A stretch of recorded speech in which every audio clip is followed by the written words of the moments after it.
Hi everyone, welcome to Midnight Storytime. Before watching the video, please give me a like and subscribe. Thank you very much. 3 years after I first began bullying the villainess, the new system was finally activated. I couldn't wait to show off my progress in blackening her soul. I grabbed Serafina by the collar, forced her to her knees, stepped on her, and asked the system with pure excitement. System, the villainess's blackening index must be off the charts, right? The system replied in a helpless tone. The blackening index is at 0, but the excitement index has exploded. The next second, a hot, small hand gripped my arm. The white-haired girl whispered in a pleading voice, "Daddy, go a little lower. This spot wants to be pampered by you two." Host, your mission is to drive Serafina's blackening and turn her into a standard villainess. The energy I brought has been depleted. The system gave its final reminder before falling into a deep slumber. I nodded in a daze, looking at the thin, white-haired girl before me. This was Serafina, the villainess who hadn't yet fully turned. In the novel, the future Serafina was ruthless, but the current 19-year-old version was just a dirt-poor student being bullied by everyone. Right now, her grandfather was in the hospital needing urgent surgery, but she had just been robbed of her life-saving money by a gang of thugs and tossed aside like trash in this narrow alleyway.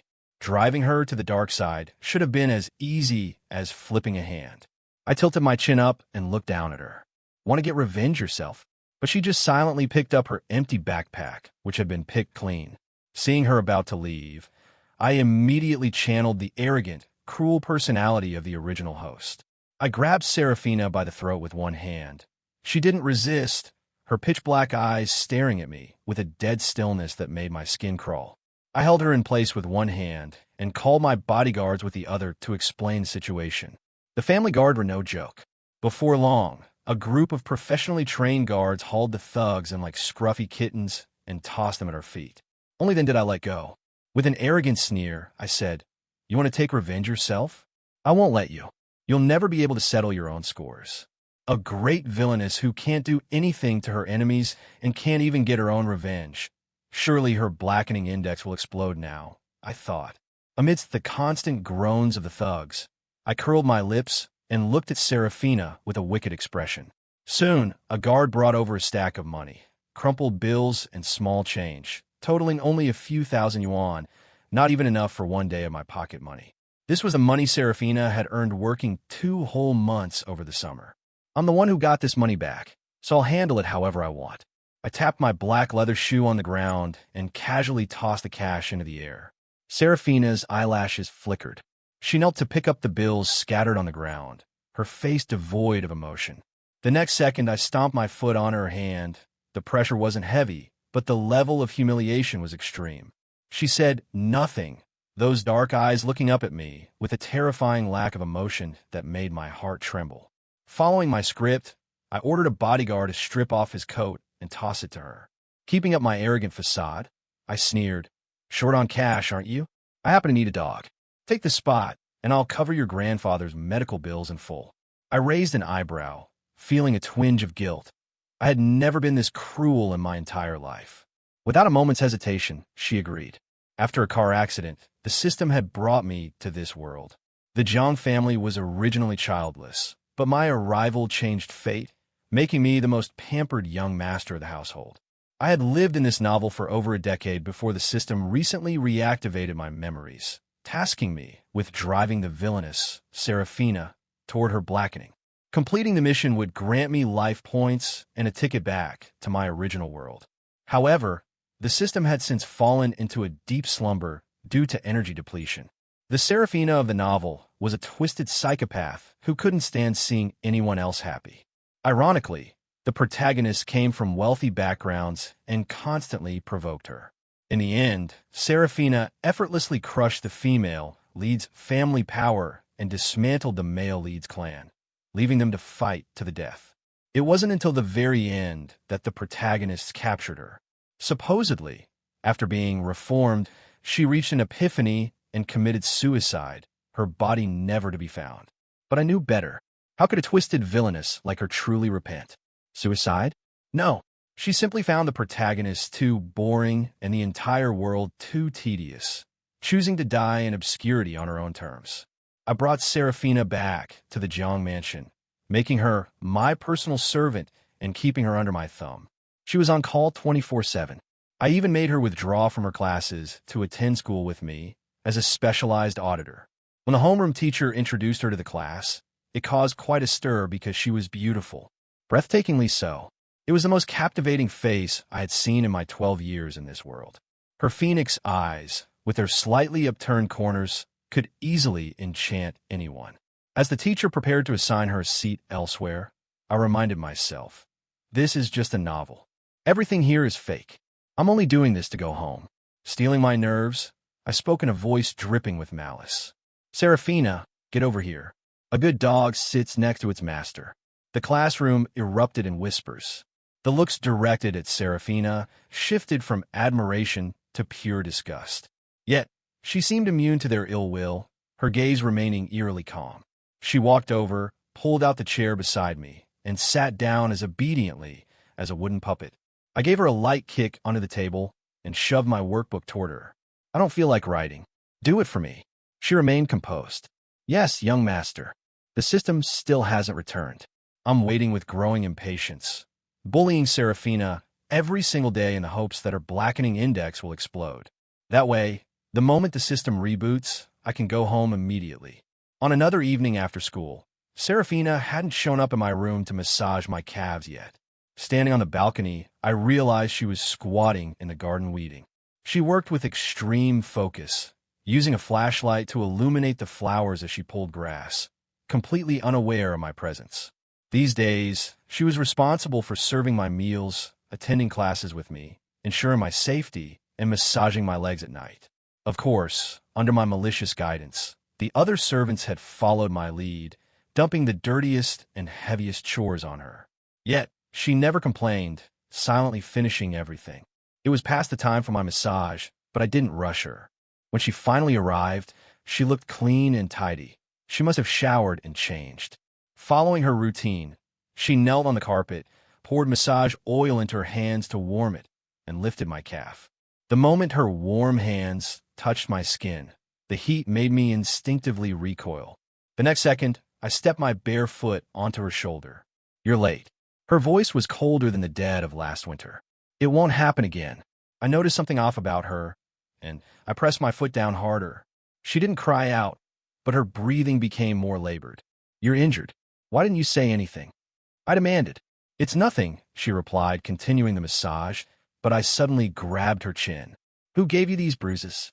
She looked up at me with calm eyes. The young master arranged it, so why ask? I realized instantly that the servants had beaten her, but she assumed it was on my orders. I put on my shoes and dragged her to the living room, ordering the butler to summon every servant in the house, including the drivers and gardeners. I pulled down the collar of Serafina's shirt to reveal the injuries on her shoulder and questioned them coldly. Who did this? One by one, they remained silent. Whoever identifies the ringleader gets 100,000. If I find out myself, your entire family will be blacklisted by the Jiangs. Your descendants won't even be allowed to work in our subsidiaries. Very quickly, someone tremblingly pointed a finger. The ordeal lasted until midnight. After returning to the room, I could feel Serafina's gaze burning into my back. I snorted. I only told them to isolate you, not to harm you. Hurting others is illegal. I don't do illegal things. I only do immoral things. Her eyes turned dark, but when I looked over, she bowed her head. Clearly, it was my failure in management, yet she apologized in a low, deep voice. I misunderstood the young master. It was my fault. It won't happen again. The young master can continue to do immoral things to me. I graduated high school smoothly and entered a decent first-tier university in the city. Serafina also successfully returned to school. On days when she had no classes, she spent every moment accompanying me. In the second year of Serafina acting as my dog, her grandfather finally passed away. Not from illness this time, but from old age. Before he passed, he was still worried about Serafina's situation. I knew this because the bodyguards I assigned to watch over him told me. Serafina asked me for leave to handle her grandfather's funeral, and I spent the entire day in a state of high anxiety. She didn't return until late at night, looking even more hollowed out and deathly still than before. Her hair fell over her forehead, masking her eyes and hiding any emotion, but my heart felt like it was being pricked by needles. I intentionally used poisonous words to taunt her. You only get one day to grieve. Don't bring these emotions to work tomorrow. You belong to me. Your emotions are mine, too. You're not allowed to be sad. She bowed her head. Yes, young master. Clearly, she was obeying me, yet I felt no joy. She massaged my legs as usual and served me until I fell asleep. Only after she thought I was deep in slumber did she return to her own room. Hearing her footsteps fade away, I opened my eyes. I felt like a lost soul, staring into the darkness until midnight, unable to sleep. Seraphina's only living relative was dead, and yet I had given her such a heartless order. I was truly too cruel. I crept out of bed, picked a bouquet of jasmine from the greenhouse, and went to Seraphina's door, knocking softly. Hearing no movement, I opened the door and stepped inside, closing it carefully behind me. I placed the jasmine into the vase on her nightstand. It was her grandfather's favorite flower. I hoped it could keep her company. Seraphina was fast asleep, and I watched her for a long time. She seemed to be having a nightmare, her hands grasping unconsciously at the air. I reached out, and she gripped my hand tightly. It hurt a bit, but I endured it. I squatted by the bed, using my free hand to gently smooth the frown from her brow. Seraphina, your grandfather hasn't really left you. He's just stayed by your side in a different form. I'll give you a raise tomorrow, so don't be sad anymore. Once her breathing became long and steady, I breathed a sigh of relief and snuck back to my room, finally letting my guard down. I fell asleep quickly, failing to notice the balcony door being opened or the slender figure stepping into the bedroom. The next second, the space beside me sank. She carefully climbed into bed and pulled me into a tight embrace. I smelled the familiar scent of soap mixed with the sweet fragrance of jasmine. My body was wrapped in a source of warm heat, and I instinctively hugged this warmth back, pressing closer and nuzzling against her. She lifted my hand and kissed the red marks left by her grip with deep sorrow, then buried her face in my neck, her voice pleading and obsessed. Young master, don't leave me. You must not leave me. When I woke up, I found 2 red marks on my neck. I scratched at them. They didn't itch, but Seraphina's gaze was growing increasingly profound. I didn't think much of it. After that, I bullied Seraphina every day by taking her shopping at the mall. Just like that, I bullied her for 3 whole years. In the 3rd year, I took her to the stables. She stood there protecting me, looking every bit the loyal servant, but I knew clearly that this was only temporary. In 3 years, she would become the greatest villainess in the novel, the only person the male and female leads could never defeat. I figured that she was only staying by my side to exploit my power and status. But since I was already using her, I didn't mind being used in return, as long as my ultimate goal was achieved. Nearly 3 years had passed, and she was no longer as deathly still as before. She had even learned how to act. As my thoughts wandered, a familiar mechanical sound suddenly echoed in my head. Host, I have finally restored my energy. I don't know why the consumption was so massive this time, forcing me to hibernate for 3 years. My face lit up with joy. System, you're finally back. Excited, I hurriedly dismounted my horse. Before the system could even process what was happening, I couldn't wait to show off my results. I grabbed Seraphina by the throat and barked an order. Seraphina, kneel. She gave me a look and, without a moment's hesitation, sank to her knees on the grass. Yes, young master. She knelt there and began massaging my hand, which was covered in red marks. Even my knees still bore the traces of my recent fall. I stomped 1 foot onto her calf and asked with pure exhilaration. System, the villainess's blackening index must be exploding right now, isn't it? The system remained silent for a moment. The blackening index is 0, but the excitement index has completely exploded. The next second, that small, scorching hand wrapped around my thigh. The white-haired girl looked at me with a raspy voice, pleading, Young master, go a little lower. This spot wants to be pampered by the young master, too. Hearing this, I shivered in terror and tried to pull away, but she grabbed my ankle and pressed it against a certain spot. Even through my shoe, I felt as if my entire body was being seared.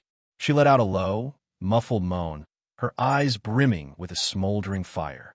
I turned my face away, not daring to look at her, only feeling her hands so hot that my ankles trembled. I tried to escape her grip, but she leaned down and kissed my inner thigh.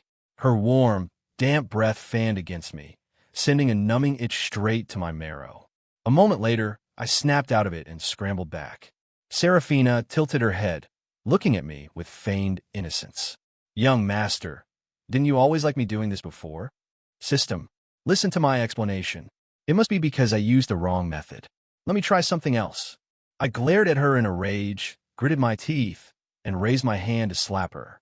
Serafina, who gave you permission to touch me? She tilted her head again, caught my hand midair, and kissed my palm.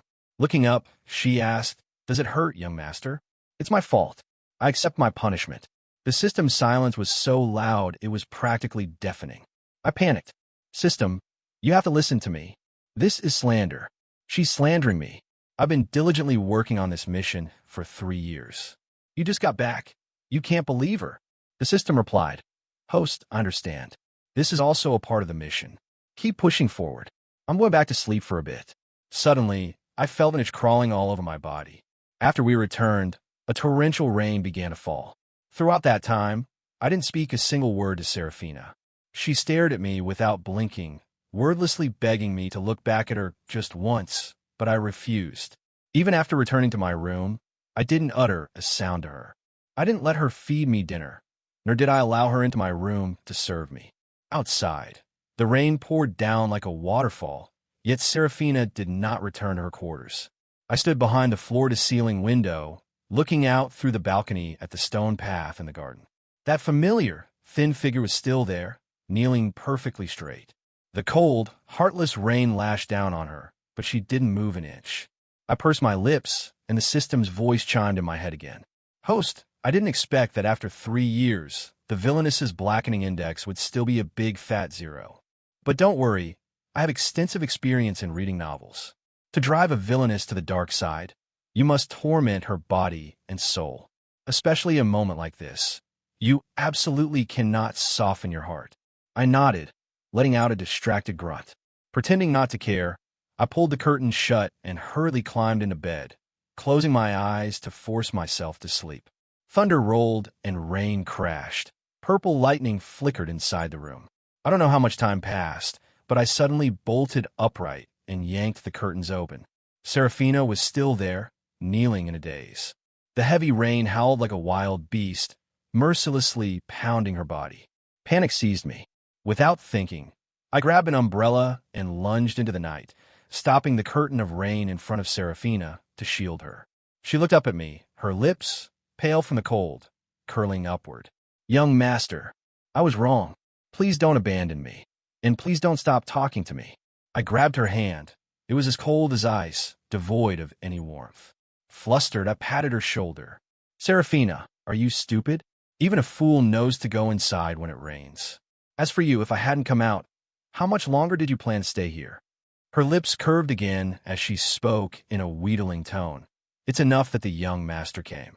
I'm so glad the young master came. I was both anxious and furious. I tried to pull her up, but she was as stiff as a log and wouldn't budge. Instead, she stared intently at me, repeating her plea, demanding an answer. "Young master, don't ignore me anymore. Don't treat me like air, okay?" Feeling self-conscious under her gaze, I nodded, and only then did she smile and obediently let me pull her up. However, her entire body immediately collapsed into my arms. I struggled to support her, losing my grip on the umbrella. I was already soaked to the bone and no longer cared about my image. She buried her head in the crook of my neck, her voice weak, exhausted, and fawning. "Young master, my legs hurt. Don't leave me." I hurriedly muttered, Fine. I won't leave you." I rushed her back to the villa. Her body was freezing. If she didn't take a hot bath immediately, I feared she would fall ill. And as they say, what you fear most is what happens. She really did get sick. After she finished bathing, I knocked on her door, but no one answered. I grabbed a spare key and burst into her room. Finding her slumped on the sofa, her face an unnatural shade of crimson, I struggled to move her to the bed. During the process, she opened her eyes and looked at me like a wounded little animal, gripping my hand tightly. She was so obedient and harmless that it seemed she would do anything I asked. her hazy eyes fixed solely on me. I fed her medicine and coaxed her to sleep, feeling a wave of frustration. Even like this, she won't blacken. Serafina, for heaven's sake, what does it take to make you turn? How am I ever going to get home? Leaning against the bed, I suddenly called out to the system. System, why aren't you saying anything? The system sounded defensive. I've already told you.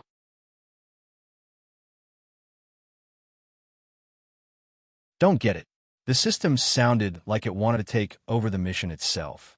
You're being way too nice to her. Next time, you have to break her spirit, be truly ruthless, and force that blackening. I nodded with feigned innocence. Fine, I'll do it. I didn't expect that Serafina and I would encounter the male and female lead so soon. In the novel, Serafina blackens 3 years later, becoming the ultimate antagonist and a massive obstacle in both the romance and careers of the leads. But right now, they were total strangers.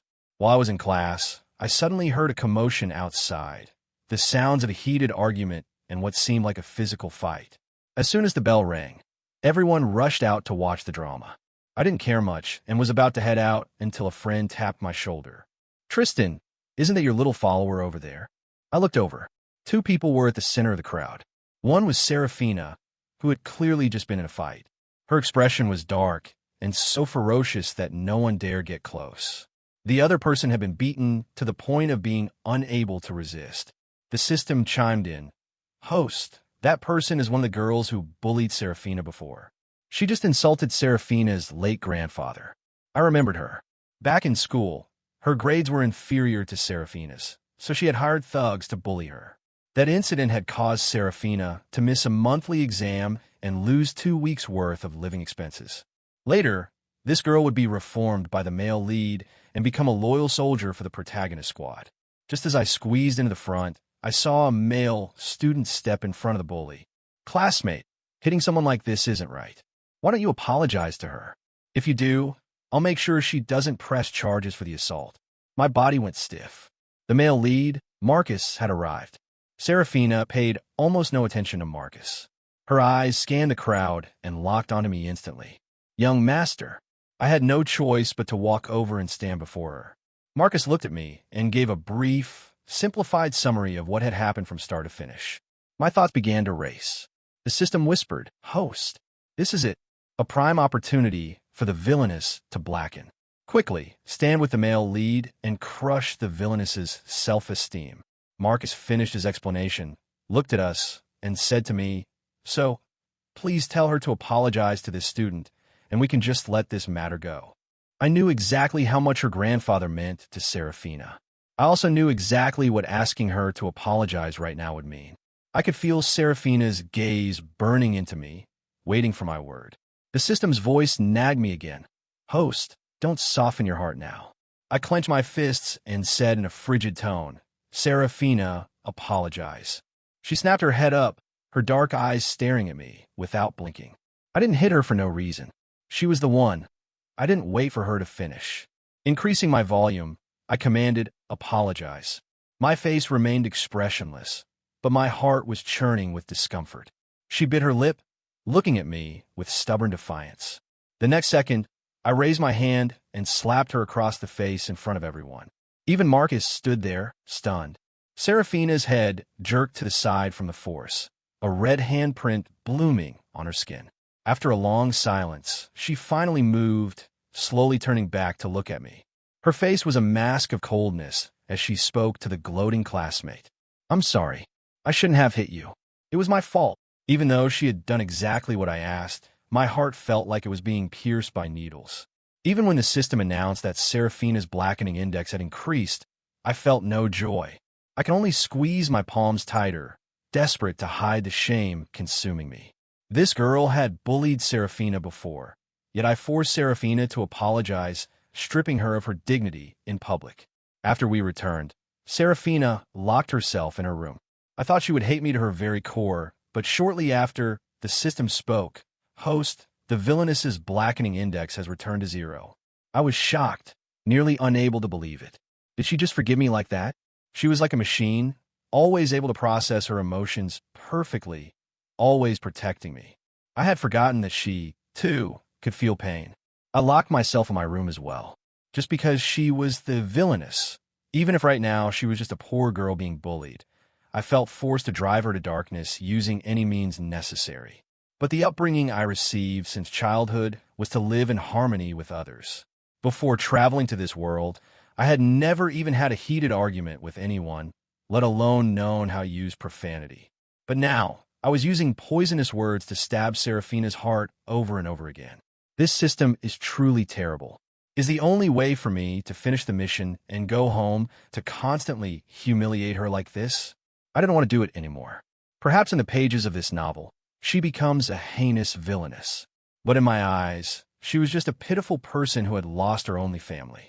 She was desperate for money, yet she never considered breaking the law, choosing instead to work tirelessly to earn it. If I hadn't intervened, she never would have gotten her money back, and her grandfather would have died even sooner. She still hadn't committed a single atrocity. She was simply like a dog with no self-esteem, seizing every opportunity to climb upward. When she finally gained a voice, she was constantly provoked by the protagonists, who shattered her peace. I helped her get her money back, but I couldn't save her grandfather. I provided her with a refuge, only to repeatedly torture her and wound her dignity. I curled up on the bed, unable to stop the tears of sadness from falling. The system, unable to watch any longer, tried to comfort me. Host, this is the inevitable path of the mission. I have guided many hosts, and they often feel this way, constantly doubting themselves. Host, if you can't pull yourself together, you might not finish the mission. There's only half a year left. Host, you need to think carefully. I wipe my tears. If it doesn't get finished, then it doesn't get finished. This stupid mission, I've had enough. I stood up, walked out of my bedroom, and knocked on Seraphina's door. I thought she would be furious this time. Seeing it was me, she surely wouldn't open it. Just as the thought crossed my mind, the door swung open, and a hand pulled me into the pitch-black room. Before I could recover from the shock, I was shoved against the door. In that moment, I realized just how tall Seraphina truly was. She could almost completely envelop me. I looked up at her. In the darkness, I could only see the faint glint in her eyes. Frustrated, I pinched her waist. Seraphina, are you stupid? If I tell you to apologize, you apologize. If I told you to go die, would you listen then? She stared at me intensely. No, I will live well by the young master's side. I burst into tears without warning. Fortunately, it was dark, perhaps she couldn't see. I lowered my head and tried to push her away. I don't need you by my side. Seraphina, just go. At the start, I used your grandfather's medical bills to force you to be my dog. The salary I gave you isn't small. It's enough to last you half a lifetime. The mission time was running out, yet her blackening index remained at 0. I was done with the mission. I didn't want to humiliate her anymore. I wanted to set her free. Panic seized Seraphina, her eyes filled with confusion. Young master, did I do something wrong? I was wrong. I'll fix everything. In the darkness, her eyes shimmered with hopeless tears, pleading with me in a lowly manner. I clenched my palms, masking my emotions completely as I lowered my voice coldly. You've been my dog for 3 years. Aren't you bored of it? Even if you aren't, I'm getting bored. Seraphina's gaze turned icy, her aura shifting abruptly as she shoved me against the door again. She lowered her head to cradle mine, her breath pressing close, forcefully invading every one of my senses. She coaxed me in a deep, sultry voice. Young master is tired today, so he's talking nonsense. It's okay, I don't mind. I tried to break free, but she hooked her arms around my neck, pinning my face against her and forcing me to open my mouth. The moment I yielded, she forcefully claimed every corner of my mouth. I felt my entire body go numb. I heard her whisper seductively, "Stick your tongue out a little." The last shred of my reason kept me still. Young master, I'm begging you. The back of my neck tingled. I couldn't think straight. I didn't move, yet she took the initiative to entwine herself with me. She clung to me, enticing me to descend into depravity alongside her, while I wrapped my arms tightly around her neck, moaning. The amorous sounds echoed through the silent room, exceptionally clear. She stirred my desires, and I responded with a frantic, tireless energy. It was a long while before I regained a shred of sanity. I pressed my hands against her and shoved with all my might. Before she could react, I raised my hand and slapped her across the face. But she only let out a soft chuckle, devoid of any anger. Instead, she lifted my hand and kissed my wrist. The friction of her heat left the skin flushed, and her burning lips kissed my hand with meticulous devotion, making me shiver in a desperate, futile attempt to break free. I barked at her. "Have you grown so used to being a dog? Serafina, do you have even an ounce of self-respect left?" She refused to let go, her gaze stubborn. Therefore, the young master should take responsibility for me all the more. I didn't shy away from her gaze, my voice turning icy. "I like them young and healthy. I've already found a new dog. You don't need to come around anymore. I only came here to notify you." The system let out a piercing alarm. Villainous blackening index, 100%. I froze. This is bad, host. The villainess truly seems to be a psychopath. You bullied her for 3 years. She seems to have actually fallen for you. Host, why aren't you saying anything? I replied, "I've said it already." Said what? Silence followed. The system analyzed the situation clearly. Normally, a villainous creature like this possesses an extremely powerful sense of ownership. Host, just follow through with what you said. Actually find a young girl to put on an act with you. Stimulate her blackening index to the maximum. We might not need half a year. No, just 1 month and the mission could be successfully completed. In contrast to the system's excitement, my heart was a tangled mess of 100 emotions. I didn't even know if I should be happy about this. Serafina was kicked out of my house by the bodyguards. That day, a torrential rain fell once again. She stood stubbornly at the gate, refusing to leave, but this time I didn't go out to spare her a single glance. Soon, I recruited a new personal maid named Lyra. Normally, she helped me with my studies and massaged my shoulders. She completely replaced Serafina's position. Lyra and I got along quite well, while Serafina vanished from my life without a trace. Only the system's occasional reminders echoed in my head. Villainous blackening index, 60%, 70%, 50%. Both the system and I were stunned. Why did it suddenly drop? An ominous premonition filled my heart. I hurriedly called for Lyra, but she was gone. There was no sign of her in the entire villa. Even the butler and the other servants had no idea where she went. Host, she is with Serafina. Her life may be in danger. Guided by the system's directions, I drove to a deserted, secluded, abandoned house. No one passed by here. There was nothing at all. Even though the sun was scorching outside, the interior of the house was pitch black, making it nearly impossible to see anything. My heart was racing. Serafina was born with a natural lack of empathy. I couldn't guarantee what she would do to Lyra, but a human life was at stake. I gritted my teeth and stepped into the abandoned house anyway. The moment I entered, a thick, metallic scent of blood, sharp as rusting iron, assaulted my nose. My face turned ashen with terror, but I kept moving deeper inside. In the furthest room, I finally saw Lyra slumped on the ground, unconscious. I rushed toward her, but the moment I crossed the threshold, someone grabbed me. She lowered her head and whispered in my ear, sniffing me repeatedly like a small dog. My entire body went numb, and I shouted in a panic, "Serafina, we live in a society ruled by law. Kidnapping is a crime. Do you realize that?" But she ignored me, clinging to me with a grip that wouldn't let go. "Young master," she said with stubborn conviction, "you finally came to see me. So, you actually still care about me, don't you?" I finally managed to wrench myself from her grasp. I stared at her warily, noticing that her once cold expression had vanished. Her lips curled into a smile, but her eyes were filled with a morbid obsession. I instinctively took a step back. Her smile flickered. "Young master, are you afraid of me? But I missed you so much. I missed you so much I thought I'd go insane." She wasn't just going insane. She looked like she truly had. She squeezed my hand, giving me no chance to struggle, and began to kiss my palm. She clung to me with a stubborn, yearning obsession, cupping my hand with both of hers and burying her face in my palm. "The young master refused to see me, so I had no choice but to lead you here.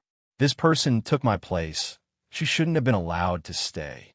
My heart hammered frantically, but a sense of absurdity washed over me. The Serafina I knew wouldn't be this kind of person, yet the metallic stench of blood was undeniable. I shoved her away with all my strength and rushed toward Lyra. propping her up to check for injuries. The smell of blood in the room was stifling. Yet, she was completely unharmed. Just as I was wondering if there was a hidden wound somewhere, Serafina stepped in front of me. Her voice was icy. "Relax, she won't die." I didn't touch her. I looked up at her, confused. Her dark eyes were cold, devoid of any warmth. "You didn't touch her? Then where did all this blood come from?" I had been too panicked earlier to look closely. Now, staring intently at Serafina, I realized her lips were ashen, her face bloodless, and those dark eyes, usually calm and steady, were now hauntingly vacant. She looked as dead inside as she did the day we first met, perhaps even more so. She spoke flatly. "It's mine." My head felt like it exploded. Ignoring Lyra, I scrambled to my feet, desperate to check on Serafina's condition. But she took a step back, flinching away from my touch. My heart squeezed painfully. "I only wanted to know one answer," she said. "And now I have it." "System, what was the answer?" I had a terrible premonition. The system replied, "Host, I'm with you." "I don't know either." "The young master knew," she continued, "that he could find this exact location." My heart raced faster, and my palms were slick with sweat. It was because I had placed a tracker on Lyra. Her dark eyes seemed to pierce through everything, staring at me without blinking. I checked her. There was no tracker. I often wondered, why does the young master insist on discarding me? Why does the young master clearly care for me and protect me, yet push me away time and time again? Is there something controlling the young master's words and actions? Her voice was incredibly slow, as if she wanted me to hear every single syllable. Or perhaps the young master has a reason beyond his control for acting this way. She had guessed it. My eyes widened, and my heart skipped a beat. Her voice dropped to a low, aggrieved whisper. "Young master, I beg you to have mercy on me. Let me stay by your side." Her body swayed, her face utterly drained of color. In that moment, an overwhelming wave of panic crashed over me. Forgetting everything, I lunged forward to catch her. A warm liquid soaked my hands. I pulled them back to see a blinding, vivid red. Serafina was rushed to the hospital. She had numerous wounds and had lost a massive amount of blood. When my people went to investigate the scene, they discovered that every drop of blood in that abandoned house belonged solely to Serafina. She intentionally bled herself, intentionally controlled her inner turmoil, and intentionally lured me there just to see me, to confirm her suspicions. But because of the massive blood loss, she fell into a coma and remained unconscious in her hospital bed for 3 days. Standing by her bedside, looking at the frail, pale Serafina, I suddenly made a final decision. System, what is her blackening index now? It has dropped to 40%. I nodded. System, I've decided to give up. I'm not cut out for this mission. These years in this world, I'll treat them as stolen time. I should have died in that car accident. But in this world, I found a mother who truly loves me. The system comforted me. It's okay. You've done very well. I know this mission was difficult for you, yet you persisted for 3 years. Host, I have requested a final grace period for you. In this final month, I can take you back so you can reunite with your original family. I bit my lip, but no tears fell. Ever since I learned the truth about my condition after the accident, I had prepared for the worst. The me in that other world is still lying in a hospital room, unconscious. I chose this path just to spend one last bit of time with my parents. That is enough. For the time I've left, I want to say a proper goodbye to Mrs. Jiang and Serafina. The system told me that this identity existed solely for me. Once I leave, all memories of the Jiang family's young master will vanish. That gave me peace of mind. Serafina finally woke up 5 days later. Under my care, her physical wounds had mostly healed. Upon waking, she saw me. A spark ignited in her eyes, only to be quickly extinguished. She turned her face away. "Young master, are you here to condemn me? Send someone else. I don't want to hear you pronounce my death sentence yourself." Half laughing, half crying, I pinched her cheek. "Serafina, what on earth are you thinking? I'm not here to condemn you. I've already paid Lyra to leave. I've handled everything regarding what happened." She snapped her head toward me, her dark eyes shining bright. Serafina was soon discharged and returned to the Jiang mansion with me. This time, there was no humiliation. She no longer had to serve me every day, but she had truly become addicted to it. At night, she would still come to massage my legs. Her palms were cold, as usual. Her movements were firm, and the massage was deeply relaxing. I instinctively tried to pull my leg back, but she caught it and pulled it back into place. "Young master, don't move." I didn't know when the atmosphere had turned so suggestive. Not wanting to leave any regrets behind, I decisively reached out and grabbed Serafina's collar. She was forced to lean down and look me straight in the eye. I wrapped one hand around her throat. Her neck was slender, and the sensation of holding her like that made me feel as if I truly possessed her. I clearly wasn't using much force, yet she let out a seductive sound, intentionally trying to enchant me. "Young master, it hurts. Like hell hurts." She was clearly burning up.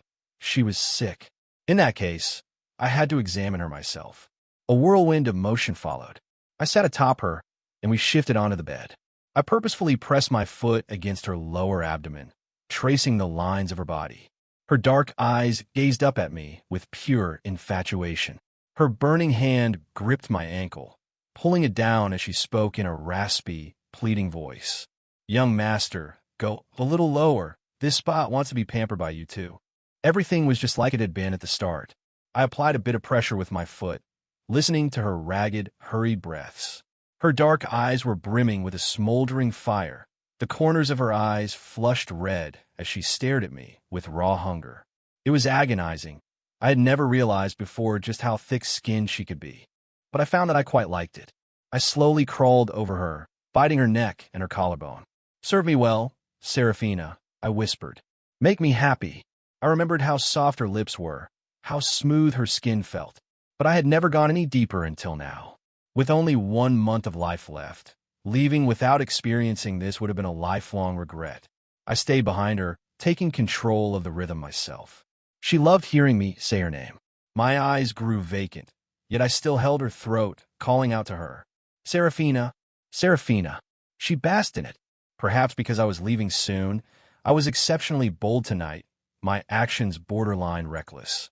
Time after time, I brought her to the peak, and of course she did the same for me. In the end, no part of the room had escaped us. Every corner held the shadow of our presence.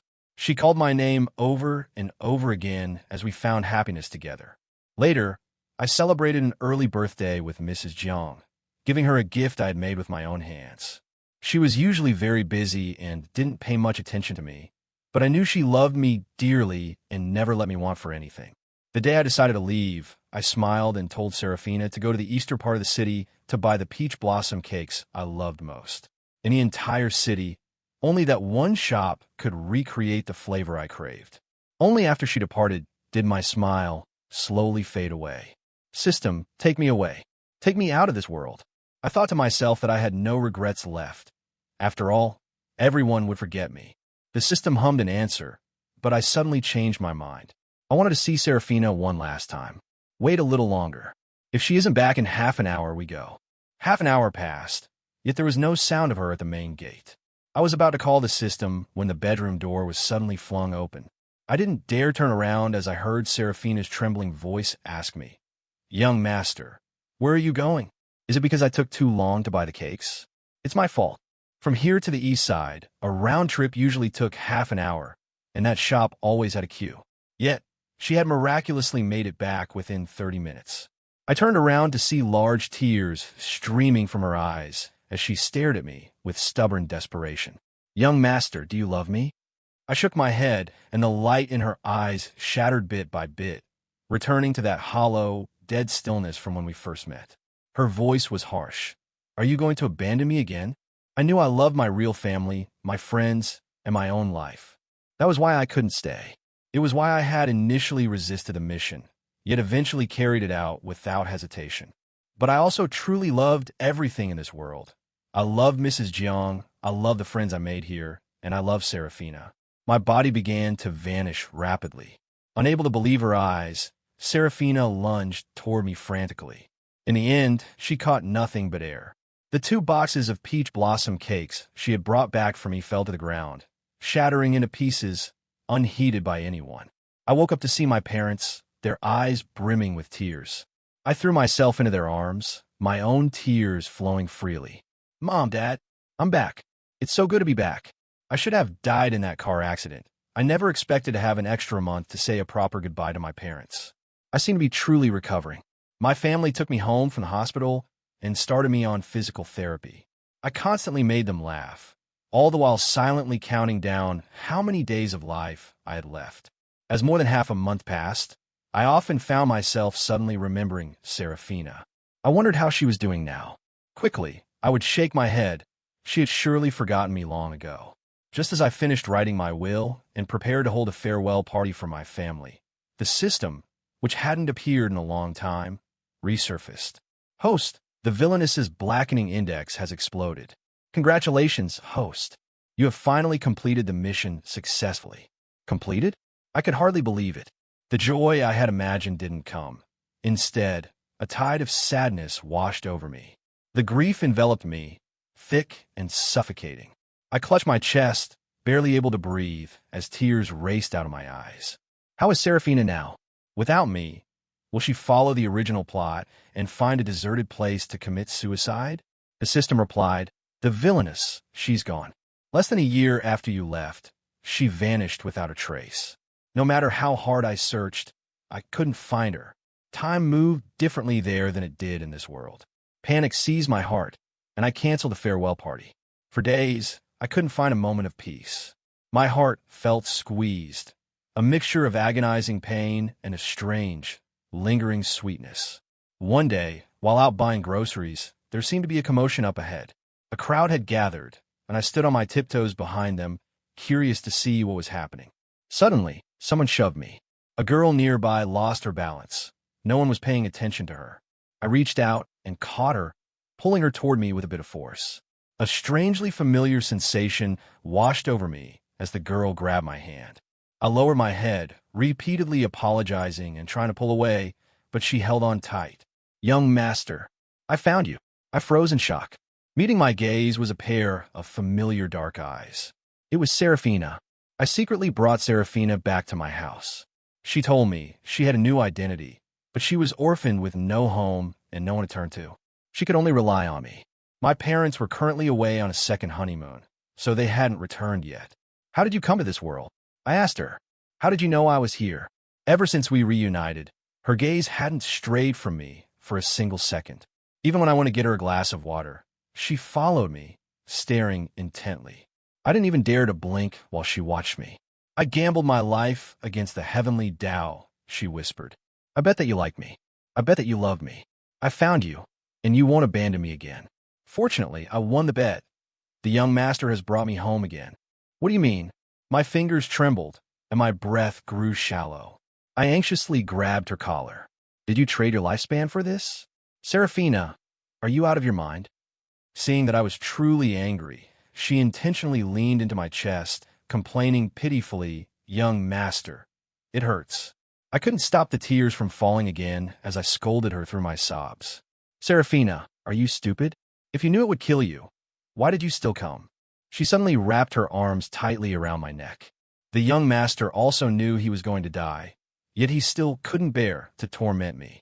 She knew everything, yet she spoke of it as if it were trivial. Even if I knew the ending, I would still come to your side without a single hesitation. I know I belong to you. I can't escape this life, so I came. She kissed my lips, pleading with a holy devotion. Young master, don't pity me. Love me. I lunged forward, wrapping my arms tightly around her neck and biting her lip hard. I didn't let go until the sweet taste of copper filled our mouths. I love you, Serafina. You're the most unqualified villainess in the world. I remembered the Serafina from the original plot. She had no one. Until the day she died, she never let anyone touch her. She loathed the touch of others because of the trauma of being bullied in high school. But those rules clearly didn't apply to me. I wanted to keep touching her, her face, her body, every part of her that had been wounded and bloodied until she didn't even know where to begin crying. Serafina, come here. She approached me obediently, her eyes fixed on mine. I grabbed her collar and pulled her toward the bed, shoving her down before flipping over to pin her beneath me. I yanked at her shirt, the buttons snapping off under my grip, revealing the beautiful curves I loved most.